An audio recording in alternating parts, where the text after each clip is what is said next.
used to, as in overall spiritual forces that inhabit this earth with us, but we can't see. Another aspect of creation that inhabit this earth, or between this earth and heaven, that we can encounter when you talk about Jinn stories, and the Jinn that have free will and that we can interact with, but usually we can't see. They're beyond our imagination, they're beyond our senses, because of their nature. Their nature is maybe so fine. They're not made of the matter that we are. And so because we can't usually see them, they are also Jinn. And it's those beings that usually get confused about whenever we talk about ghost stories or hauntings. It's actually encounter with these other beings.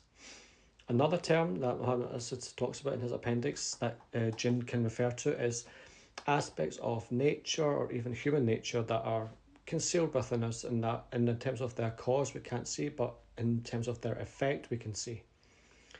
So hidden aspects of maybe the subconscious or human nature and reality can also come under the umbrella of al-Jinn. Now, the real reason why I'm putting this post up is because I was reading his commentary on verse 1 of Surah 72.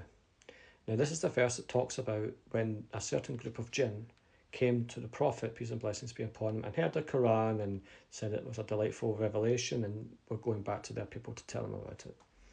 So this is where Jinn, according to some commentators, the minority, not the majority, but a minority, say that it can mean that those strangers who were up until that point concealed from your senses. So it's not just things that are always concealed, but up until a certain point were concealed. That this can also be under the umbrella term of al-Jinn. So when the Qur'an's talking about the Jinn that came to the Prophet, peace and blessings be upon him, and heard the Qur'an in Surah 72 verse 1, Muhammad Asad makes an interesting commentary that it's possible that this is actually referring to a group of followers of the Mosaic faith, i.e. Jews, who came to listen to the Qur'an.